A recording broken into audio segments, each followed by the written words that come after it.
Hey everyone, it's Nick from Part-Time Pilot, your host of the Audio Ground School podcast. Welcome. And before we get started, I just want to mention that this Audio Ground School podcast is completely free. And every single week, we are releasing a new private pilot online ground school audio lesson and a new IFR online ground school audio lesson.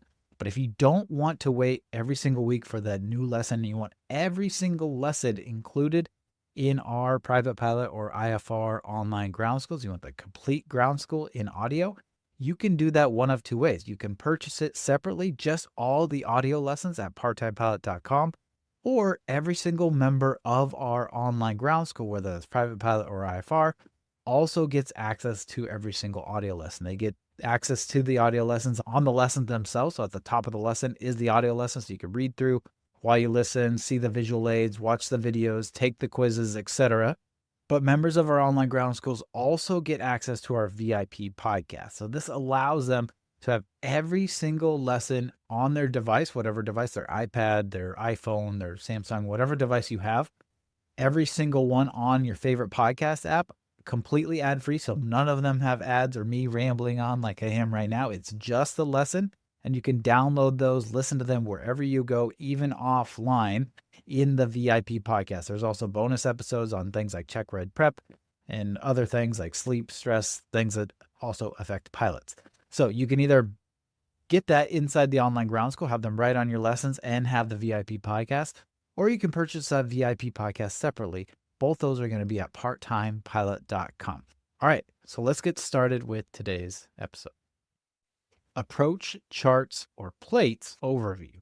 In this section, we will discuss in detail the different sections and information found on instrument approach charts that will be of great use to you during an instrument approach. Again, approach plates will usually be gathered from a flight planning software like ForeFlight or SkyVector, but you can also find these and helpful legends in the Terminal Procedures publication that we have linked in the lesson in the ground school.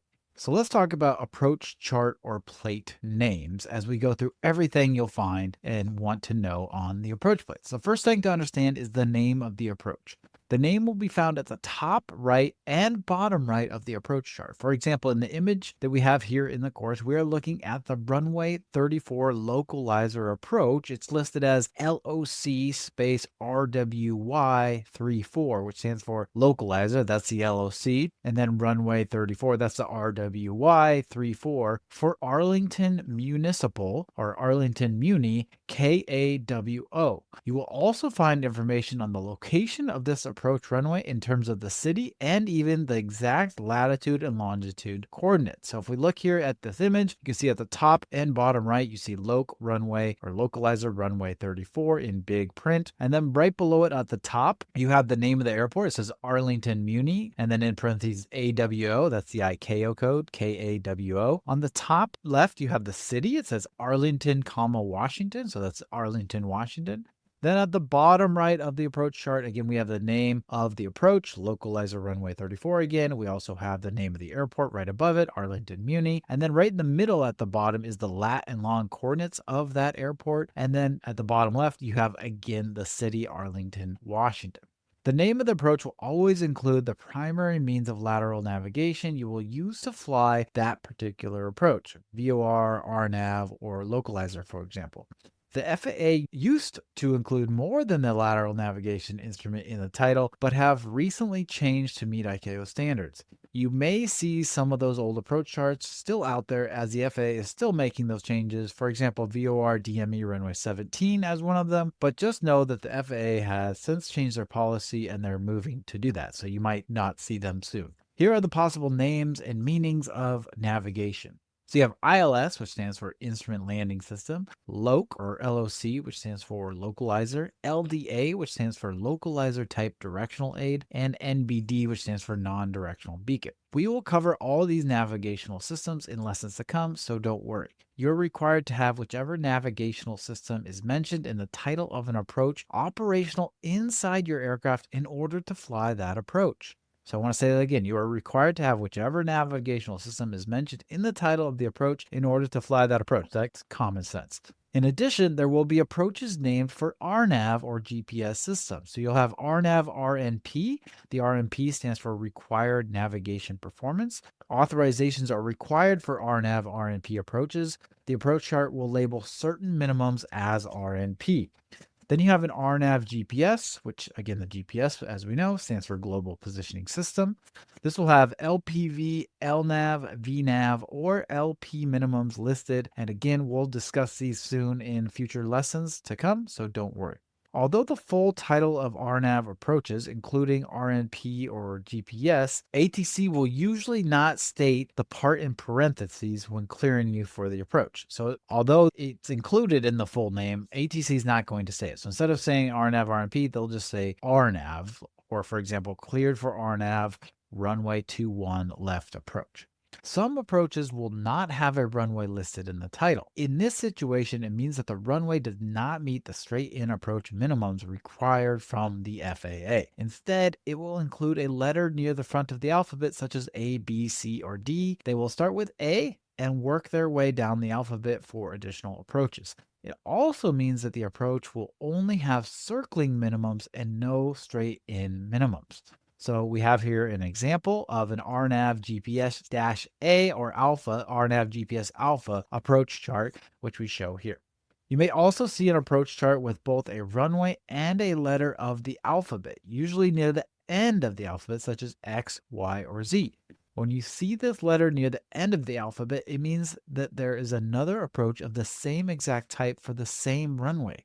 For example, in the snapshot of two separate approach chart headers that we show here in the course lesson, we see the first as the RNAV RNP Z runway 16 approach, followed by the RNAV GPS Y runway 16 approach. So these are both RNAV approaches for runway 16 at the Bellingham International Airport, KBLI. And again, we showed that snapshot of those two examples. The reason for having several different approaches to the same runway could be based upon time of day, wind conditions, aircraft type, traffic, ATC preference, etc. It is important to make sure you have the right approach in this situation because the differences can be vast.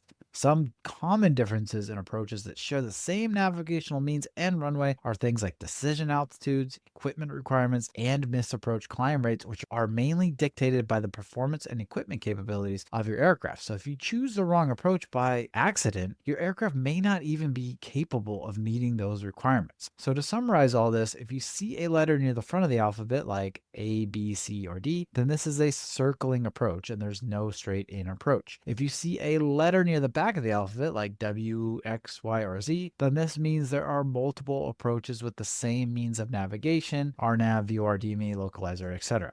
Now, just a note here that the FAA is moving to make all Z or Zulu approaches with the lowest minimums. However, that process, again, is still occurring as they try and standardize this. So the letter at the end of the alphabet will be the one with the lowest minimums, and then so on as you move up the alphabet. But again, that may still be in work depending on when you listen to this. Next up, I want to talk about the approach chart format. So the approach chart format is broken down into the following sections. And we have a picture here where each of these sections is labeled from an example of an approach chart. So at the top, you have the briefing strip. The main portion of it right in the middle, the kind of the biggest section is going to be your plan view of the approach. It's like a bird's eye view of the approach into the airport. On the bottom left, sometimes on the bottom right, sometimes they switch them around a little bit, is the airport diagram. And then you'll have a profile view of the approach, which is like the side view, right? Profile view above the landing minimums table. So those are the five: the briefing strip, plan view, airport diagram, profile view, and landing minimums. We will give a brief overview of each section to come, but don't get too hung up on remembering everything because we're going to cover how to use each of these sections in detail and what they mean in future lessons. So first up, the briefing strip. This is meant to store the most important information of the approach in a summarized manner. So you have things like nav aid, approach course, runway length, landing zone elevation, airport elevation, performance-based navigation requirements or PNB requirements, RNAV equipment requirements, other equipment requirements such as VOR, DME, localizer, ILS, etc., standard procedure notes, missed approach procedure description and notes, approach lighting systems, and radio frequency. So we have an example example here where every single thing is labeled. So I'm just going to walk you through it, but I really recommend taking a look at this. So I'm not going to detail everything that we detail in this image in the course, but I will go from left to right on the briefing strip and then work our way down. So at the top left, you have type and identification of primary nav aid. So in this example, it's like VORTAC LAS, or the Las Vegas VORTAC, and then you have some frequencies as well. Then moving to the right, we have the bearing of the final approach courses listed. Then next to the right of that is the runway landing length available, touchdown zone elevation, and airport elevation at the highest point. The next line below that, starting at the left, is your PNB or performance-based navigation or equipment requirements. You'll also have standard procedure notes in this area as well. Then kind of in the middle, you're going to have approach lighting systems. For in this example, we have MILS and MILS-Fs, which are medium intensity approach lighting systems, and then medium approach lighting systems with sequence flashing lights and the different information on that. And then again, still in this middle area of the strip, you have missed approach procedure descriptions on the right. Then on that bottom line is where you're going to see all those frequencies. In this example, you'll have ATIS frequency, approach control, Vegas tower, ground control, or the control tower, the ground control, clearance delivery, and any other frequencies that are associated with the approach and that airport.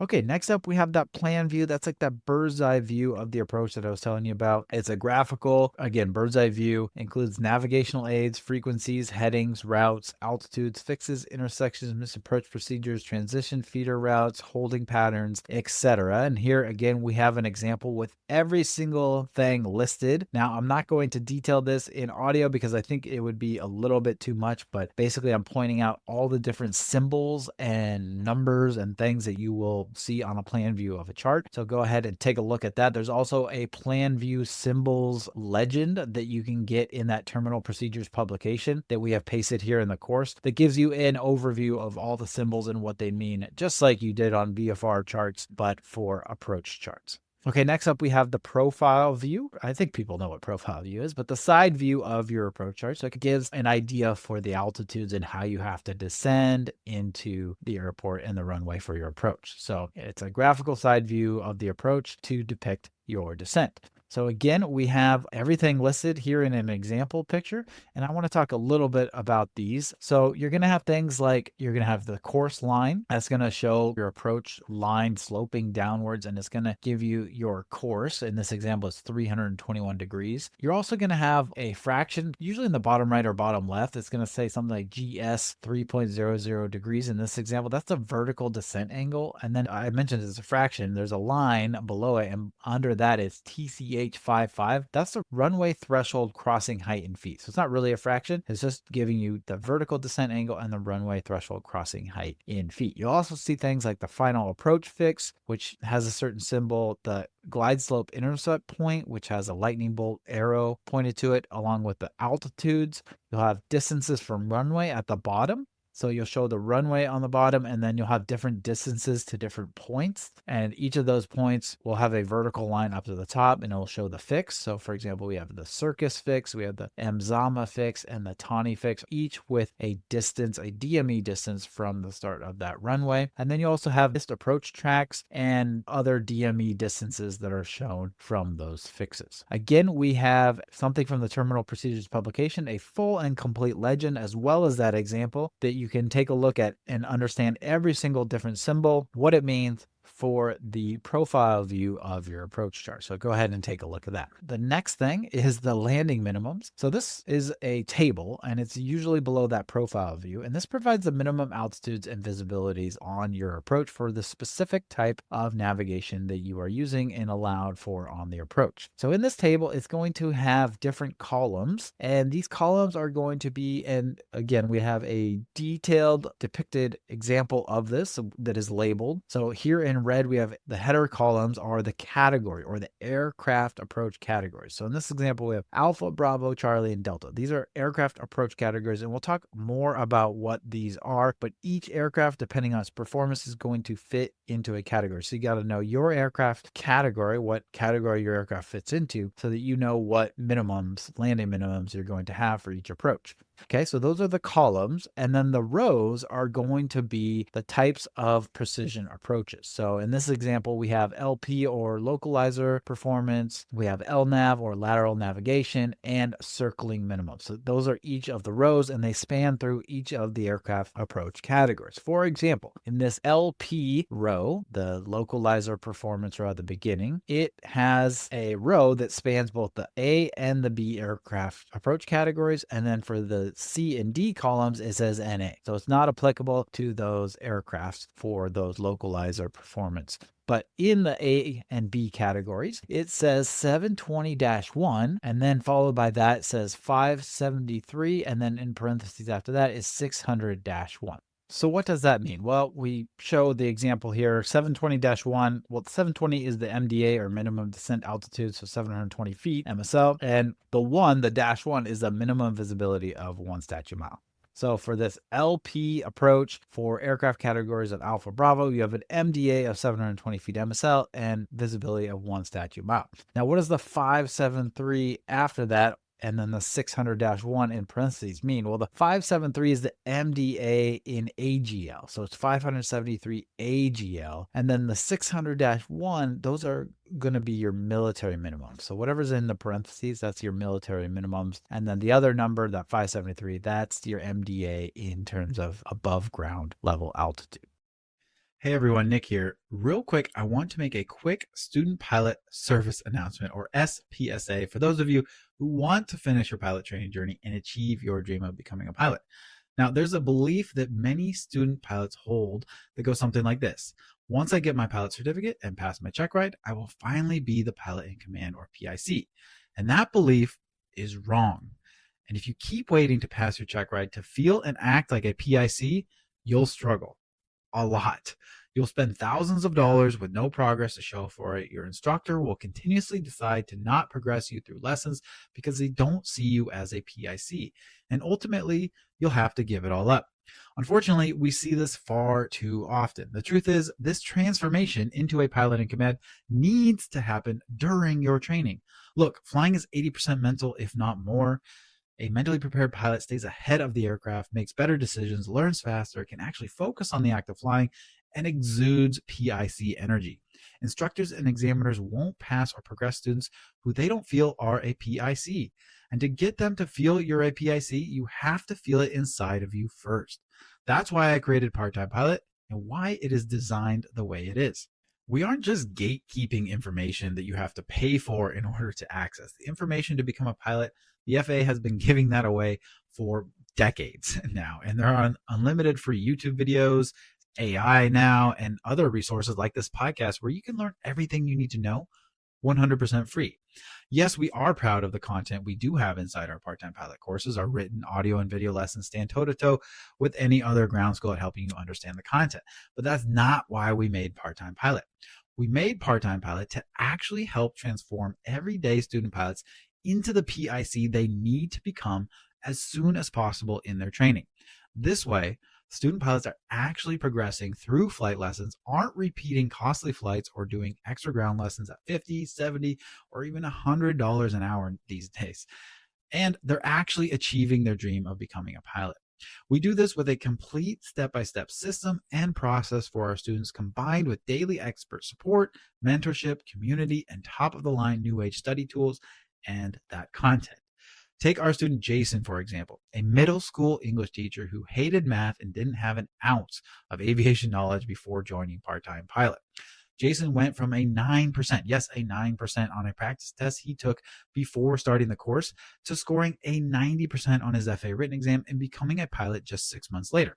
Or Caroline, whose CFI was so impressed at how much she knew before her very first flight lesson that allowed her to feel like a PIC much, much sooner than the average student and finish her private pilot in less hours and nearly $8,000 less than the national average spent. So even if you don't choose Part-Time Pilot, make sure you find a system, mentor, community, and instructor that has your back and can help you feel like the PIC you've dreamed of being before you get to your check ride. Because if you don't, you'll end up paying a lot more than you expected for flight training, and you and I know it's already expensive enough. To learn more about how we do all this, go to parttimepilot.com or click the link in your podcast episode description. All right, next we have the airport diagram sketch, similar to what you would see on an AFD chart supplement, right? We still use those in IFR, but we learned about these in private pilot. These provide runway lengths, widths, beacon locations, runway numbers, taxiways, and other alighting information, as well as just a bird's eye view of the runway environment and airport environment. So I'm not going to cover everything, but we do have an example from an approach chart with every single thing labeled, all the symbols, and then again, we have a picture of the legend of all the airport diagram, airport sketch symbols, if you want to take a look at that inside the course lesson.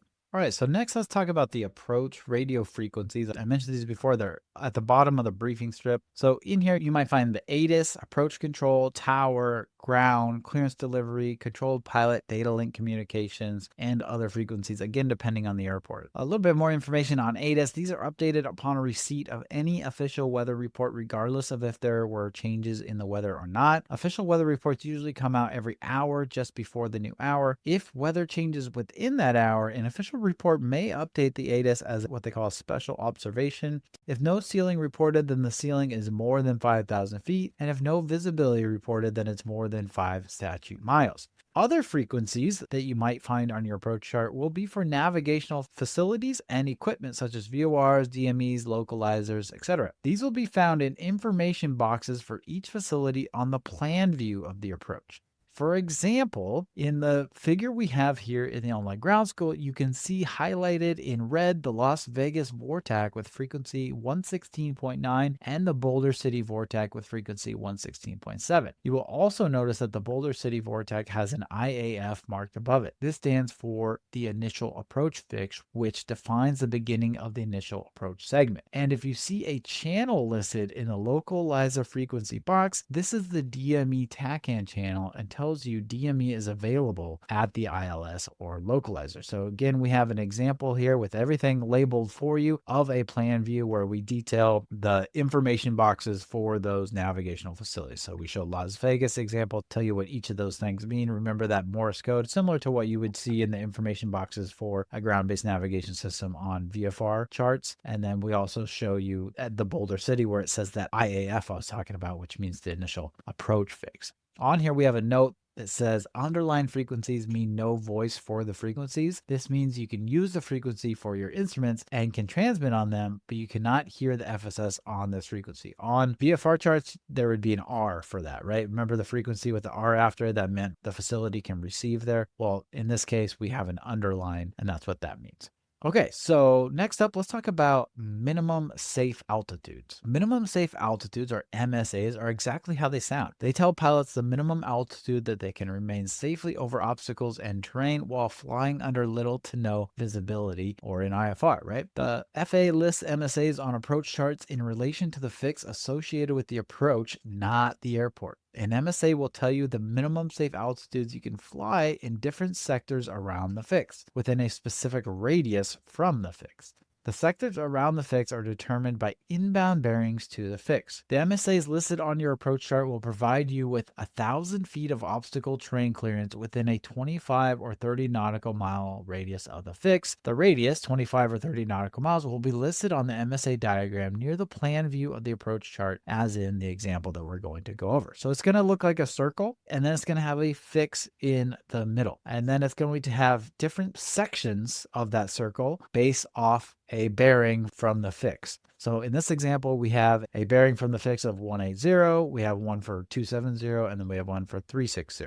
So we have 3 different sectors, and each one of those has a minimum safe altitude in it. So the sector between 360 and 180 has 9,500. So the minimum safe altitude of 9,500 is within 25 nautical miles of and between 360 and 180 of the LMT VORTAC. We know it's the LMT VORTAC because at the top it says MSA LMT 25 nautical miles. Then between 180 and 270, we have a minimum safe altitude listed as 8,500. And then between 270 and 360 is listed as 7,800. So that gives you, depending on where you're coming into this fix, gives you a very easy kind of understanding that, hey, if I stay above this altitude, I'll at least be 1,000 feet or higher of any obstacles or terrain within 25 or 30 nautical miles of that fix. So those are very handy and helpful. MSAs, unlike MEAs, do not guarantee you navigational signal coverage and are completely independent of the altitude requirements along an approach or given to you in an amended clearance by ATC. MSAs are simply informational for emergency purposes should you lose an engine or have trouble maintaining altitudes. An MSA can help you make quick decisions on where to go during these emergency situations. All right, so I mentioned an initial approach fix. Let's talk a little bit more about these because we're going to use these a lot coming up in future lessons. So in the above figures, or the figures that we talked about here on the audio lesson, for navigational facility frequencies, we pointed out that certain facilities or intersections can be labeled with IAF, which stands for Initial Approach Fix. And IAF means that this is the very start of the approach procedure and where you will begin the approach procedure unless otherwise amended by ATC. On a single plan view for an approach chart or plate, you may see several fixes listed as an IAF. So again, we have an example here. We have Aneti, the fix Aneti on the left side of this figure, and then we have the fix AHAD on the far right of this figure, and each one has above it in parentheses IAF. So they're both listed as initial approach fixes. Depends on where you're coming in to the approach and the airport and which one you'll use, which initial approach fix you'll start with. Some initial approach fixes will be positioned for a straight-on approach, a straight-on short approach, or from a transition route that brings you in along what the FAA calls a DME arc. In that image that we just mentioned, that example, IAF Aneti likely serves approaches and stars from the west, while the IAF AHAD serves approaches and stars from the east. The IAF you will start your approach on depends upon the star and clearance you are given from ATC. All right, the last thing I want to talk about in this lesson is published altitudes. Pilots are only allowed to descend during an instrument approach if they are cleared for the approach and established on a segment of a published route or a published instrument approach procedure or IAP. Furthermore, a pilot is only able to descend to these published altitudes if there was no additional altitude restriction given by ATC. This means that if you are being vectored onto a published route or IAP but are not yet on those routes, then you are not allowed to begin your descent. For example, in the below approach, you may be vectored to join the approach when ATC says fly heading 050, maintain 4,000 feet until established on localizer, cleared ILS runway 31 approach. But you cannot go down to the minimum altitudes on the approach chart until you have joined a segment of the published approach route and are cleared for that approach. So for that example, we show the approach chart. So again, that example is fly heading 050, maintain 4,000 feet until established on localizer, cleared ILS runway 31 approach. So you've been cleared and they told you to maintain 4,000 until established on the localizer. So we have put a figure here with a little yellow aircraft flying in the direction of 050 to join that localizer, right? You cannot begin the descent from 4,000 feet until you're established on that localizer. Once you are, you can take a look at the profile view and see what you want to descend to, the different altitudes you want to hit as you come in for your descent and your approach. Once established, you can descend from 4,000 feet to 3,000 feet at Nivki and 2,200 feet at Rinvi. This is because it makes things easier for ATC to understand that the aircraft changing altitudes and descending are the ones on the published routes, and they have the published routes to get an idea of what altitudes the aircraft will be sending to. When vectoring aircraft onto a route, it makes it easier for them if those aircraft maintain altitudes until they get to the published route.